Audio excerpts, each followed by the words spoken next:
Shraddha. Now comes the Shraddha, faith. Shraddha does not come easily to anybody. Shraddha comes to you after your lot of evolution has happened in your life.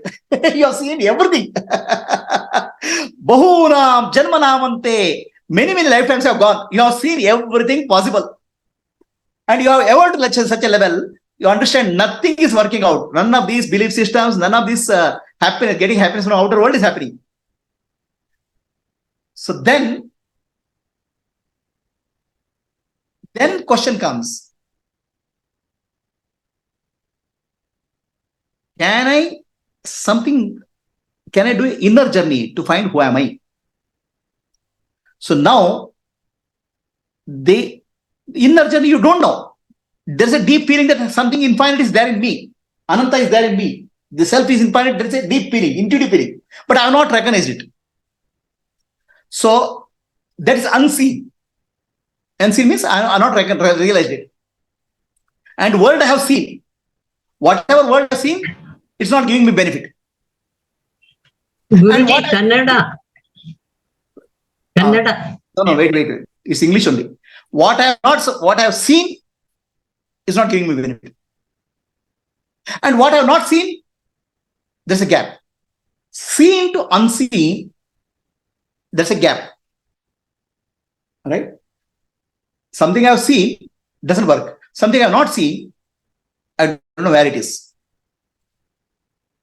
You have to take a jump from known to unknown. Okay? Now, Guru appears in life. That's why it's said that Guru appears in life when you are ready.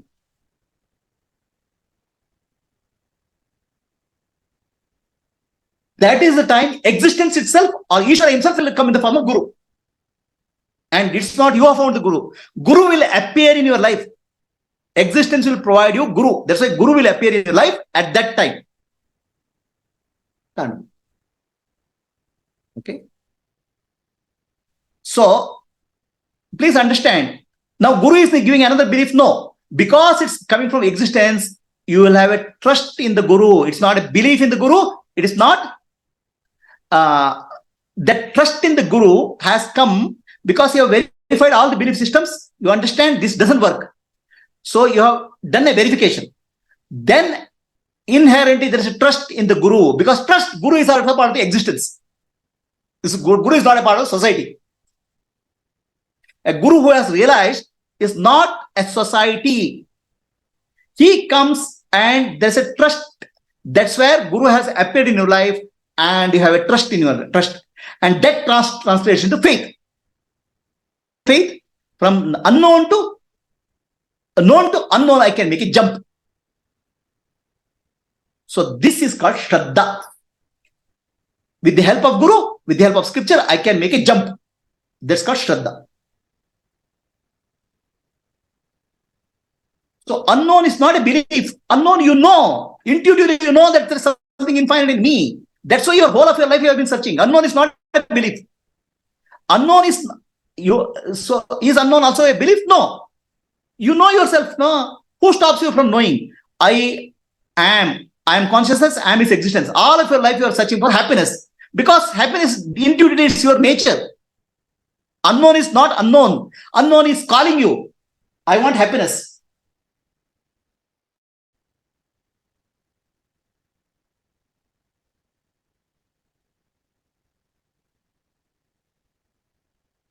Any questions?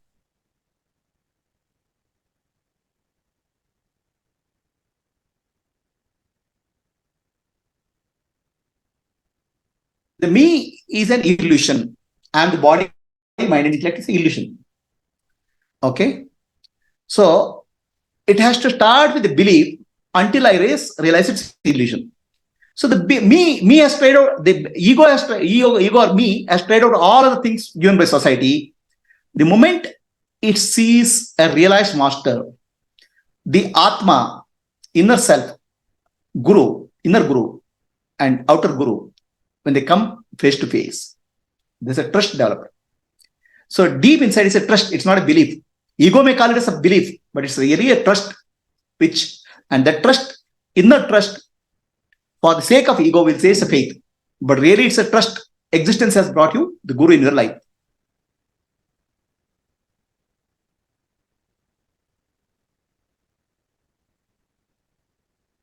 Any questions? Any questions on Zoom? Okay, there's a question being the people are asking for a question in Kannada. I'll answer the same thing in Kannada next. Faith, I'll clarify in English first. Can you? So, what is the difference between belief and faith? So, belief is about something which I don't know, but I believe I take it as true, right? So, for common man, I don't know, but it's true. Why I'll take it as true? Maybe because of fear, maybe because somebody told me. Okay. So one example of belief is God. I believe in God. Okay, now this belief in God,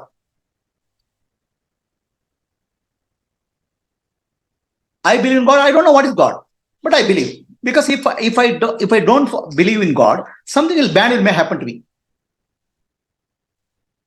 So I know what will happen to me if I don't believe in God.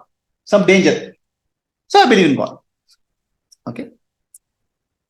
I believe in something. This word belief is very loosely used.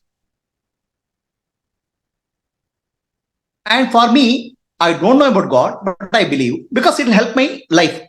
Something will improve in my life. So I'm using it for the objective reality. God will help me. God will heal me. God will take care of my family. God will take care of my business. God will take care of something. So it's about that. But trust is not about taking care of what I want. Belief is always taking care of what I want. Trust is what you need for your existence, for your spiritual evolution. So God or existence will take care. That's called trust. So now when Guru comes into your life, Sadguru comes into your life, it's not for one more belief system. Sadguru is existence, Ishvara. So the trust in you will appear as Sadguru. Trust in the existence appears as Sadguru. Guru is not a part of belief system. Of course, society has a belief system about Guru, but ultimately inherent trust is there in the Guru. So now I am still a body and mind complex. For me, only means of knowledge is called belief. I have to believe something to understand. Now Sadguru will come and tell you, you are the Atma, you are the Brahman. Tattvamasi. Now the problem is, Brahman cannot be seen. Brahman is not an object.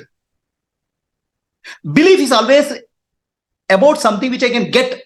So belief in God also is about something I can get. So if I believe in God, I'll get a car. If I believe in God, my son will get a promotion. But if I believe in Sadguru's teaching, what will I get? The God which Sadguru is telling, Brahman which is telling, has no form, no name, no shape. So it's unknowable also. All my life, I know only two things. I know something and I don't know something. What I don't know, I'll know sometime. Now I have to take a jump from known to unknowable. So this known to unknowable, is it a belief? Belief is always related to a fact, objects, something I can get. So I believe in God. When I say I believe in God, because of some fact, something will happen in my life. Objective reality. So now we are not speaking of objective reality, we are speaking of something purely existential reality. Known to unknowable. The jump is known to unknowable. Now, there's a trust here. Why the trust is there? Because unknowable, you know intuitively. Deep inside, there's a drive for you. Mam Sat, Chit, Ananda. Existence and consciousness, I know. I need Ananda. I want Ananda. So, only thing which here is there, Ananda I can get as objective reality. You have to translate it to Ananda is my nature. So, that's where it doesn't fall under the category of belief. Because belief is related to factual reality. Some amount of fact, it will translate into fact. Belief, the trust or faith is trust in Guru's teachings from known to unknowable, but unknowable is already intuitively known. It's not known as objectively, intuitively you know. So now only thing which you have to get rid of is Adnana, which is covering. So it is not getting something, it is not knowing something, it is not knowing something as objectively, it is knowing something as intuitively, I am Sachidananda Brahman. And for that, the covering has to be removed. So that's where the faith is, what you call Shraddha, is nothing but trust. Translate into your belief system. For you, you may call it as belief, and one more belief. It's not one more belief. Trust is intuitive understanding of yourself. So faith is the final, strongest, which will help you to make a jump. Because faith is not given to you. Faith is your intuitively you are saying, Ananda is my nature. You know it. And problem is something is blocking it. Guru is only telling you, you can get rid of it through neti process to uncover your nature. So that's where faith is not one more belief. Faith is trust. Really it's trust. But in your language, if you want to call it as belief, you can call it. Is that clear?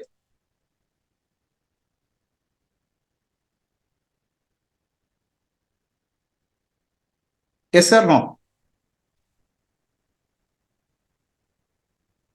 I am blessed, like many others. I have tried everything in life. Nothing is working out. People may as well go and commit suicide or get depressed. But your karma qualifies meeting a Sadguru, then the faith will sprout. In the teachings and the teacher. How? Okay, Prabhuji. Clear. Very subtle, but that's how it's like. Wonderful, Prabhuji. Wonderful. Faith. Okay. So the question here is, I have done everything in life and nothing is worked out. So I have tried, believed in so many things worked out. Ultimate happens, I could not get. That's why I developed faith in Guru and scriptures. No, it won't happen that way. I tried everything, nothing is working out. People may get depressed, people may commit suicide, people may go mad. And negation itself is not a positive assertion. After negation, you should see a hope, a light. That light will come in the form of an enlightened master or Sadguru in your life. Then the faith springs up. Okay. So for that, your karmic bondage, karmic connection has to take you to a stage. Everything you have worked out and master has to appear in your life. That time, faith in the Guru and scriptures will come. Otherwise, just everything in life I have tried out. Person may get depressed or suicide. He may do anything. Negation itself is not a positive assertion. So if you are ready, if you're karmically ready at that point of time, when you have tried everything, ultimately, Guru and scriptures appear in life. That's the time faith will develop. As you listen to the words of Guru and see his lifetime, faith will get strengthened. Is that clear? There is no need to hold on to trust. There's no need to hold on to trust. If you don't trust, there are people who are called Nastikas. That's right. Hey, I don't believe in God. But God will still take care of them, no? So whether we believe in sun or not, it will shine. If you believe in sun or not, sun will shine. Sun will shine. Trust, so don't have to do anything. It's there inherently. But faith is required because you have to ultimately apply the teaching in your life, no? I have to integrate it into my daily living. That's why two different words are used. Otherwise, trust itself is, Guru itself is, you have to trust Guru. Trust Guru is inherent because Guru is nothing but existence only. But the faith word is used because you have to hold on to the teachings of the Guru. Now you have something is required from your side. So, in trust, nothing is required from your side. So, Prabhuji, the holding on to faith is required because of the karmic, remnant karmic obstacles to following the teachings. What is it?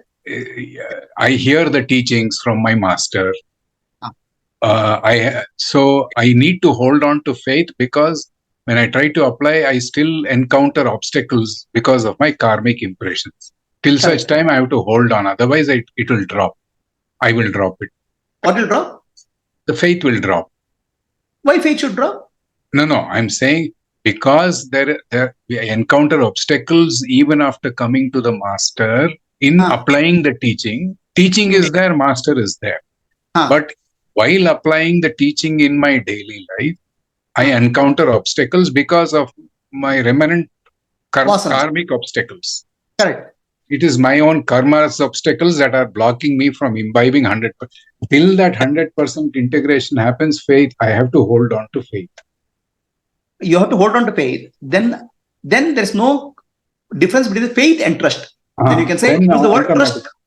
Then you can use the word trust or faith interchangeably. That is not correct understanding of faith. See, since you have, Guru will give a logical teaching, okay? So logic is an intellectual understanding. That's not correct at all. The Guru is constantly pointing to your nature, inner nature, Atma. So he is constantly pointing to a reality. So Guru's intellectual teaching is like a compass. Compass needle, whatever you direction you to, it always turn to north. So similarly, Guru's constant teaching is actually constantly pointing to your inherent nature of Atma. And intuitively you know that's true. Because intuitively you know true, you have faith. Not because of logic of Guru, you will not faith. Logic of Guru, he can be a magician, a logician can give that. A very good logical philosophy, logic professor, you will not have faith or trust. So Guru's word, you have faith because it matches with your intuitive understanding whether you realized it or not. So Guru's teaching is constantly pointing towards the Atma, which is your intuitive understanding anyway, but corrupted by your intellectual understanding of life. So Guru is trying to remove the intellectual blocks. He's not giving you intellectual new teaching. So that way, constantly is pointing to the truth. And that's why you have faith, not because of his sharpness and intellectual logic and all. The intellectual sharpness and all, a good lawyer can do much better job. It's not because of that. Second thing is the faith will develop because of life of a Guru. Life of a Guru is in tune with the teaching. So you see the life of Guru, you listen to the teaching of Guru, and teaching sounds to be real because intuitively you know it's real. Intuitively you know it's not a brainwashing.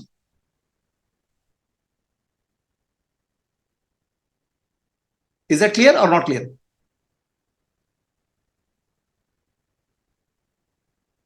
So if I take the example of you give all this, you lift your left hand. So who lifted? How many cells went? So I'm not the doer here, I know, and I'm not the thinker. So that's a intellectually a logical explanation that you have given. No.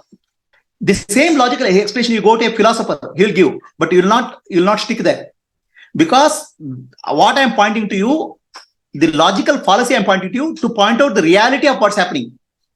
So constantly Guru's teaching, no matter what Guru teaches, is already bringing reality to that. That reality gives the faith, not just logic. Then why did you say Shraddha involves intellect, whereas trust doesn't involve intellect? I'm saying trust is inherent. Intellect is your inherent trust or inherent intuitive understanding. Intuition is corrupted by intellect, corrupted by the intellect. So now the corrupted intellect, trust you, whatever you trust, nature will give to you. Whether you trust it or not, even a criminal will get what is required in nature. Trust, you don't have to even have the trust. Inherent it is there. Whereas faith, you have to hold on to the teaching because the corruption in the intellect has to go. Let's say you have cancer. You have to go to a surgeon and say, please treat me. Otherwise, how treatment will happen? Tell me.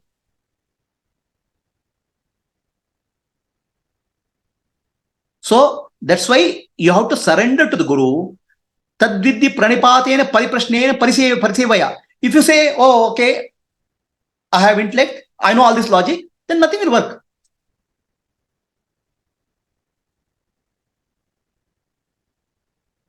Yeah. So intellect comes here because ultimately you have to surrender your intellect. Intellect is the ego, which is blocking your realization. Existence doesn't demand surrender of ego. Faith demands surrender of ego. Tadvidhi pranipatena. And that surrender has to happen through you. There's some action involved. In trust, there's no action involved. Whether you believe in God or whether you trust in God or don't trust in God, everything will be provided. But if you have to get jnana, some action is required. That action is not adding more knowledge. Action is surrendering the intellect to the teaching. So when Guru gives the teaching, listen carefully without interference. So that teaching goes deep inside. That is the meaning of surrender.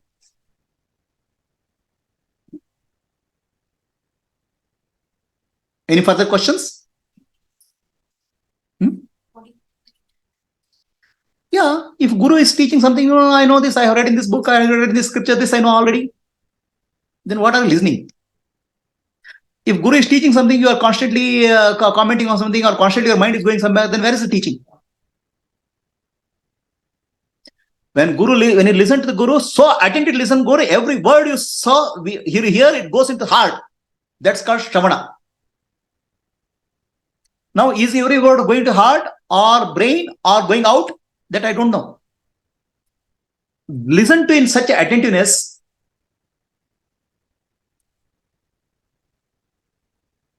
Listen to attentiveness. So attentive that it doesn't require a lot of, otherwise the mind is wandering here and there, criticizing this and that. So when all those noise stops, that's called surrender. Then every word of the Guru, not even one sentence, every word of the Guru becomes liberating. Every word. Now, are you listening with that attention? Are you listening with that faith?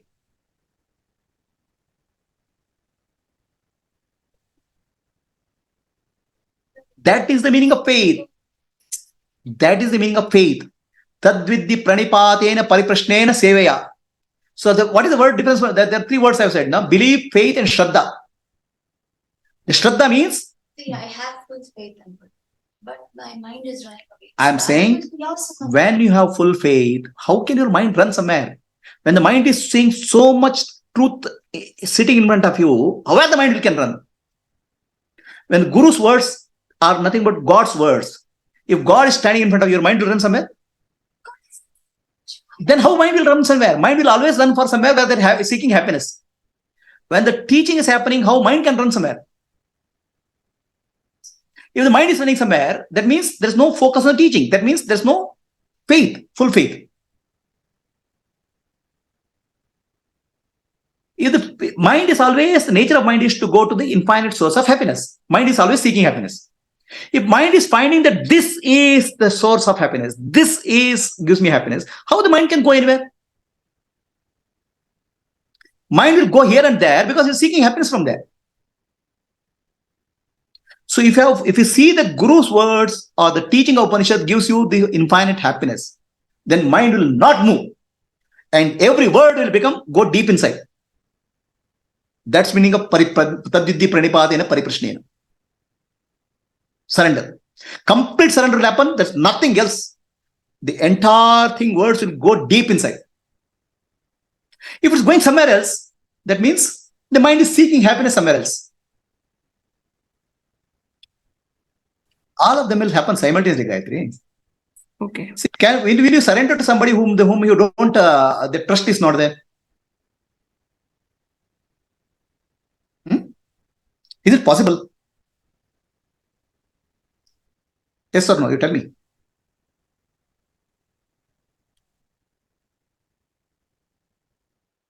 See, all these things, we make it sequential. Surrender first, jnana next and all. But all these things happen together, no? Can you surrender to somebody whom you can't trust?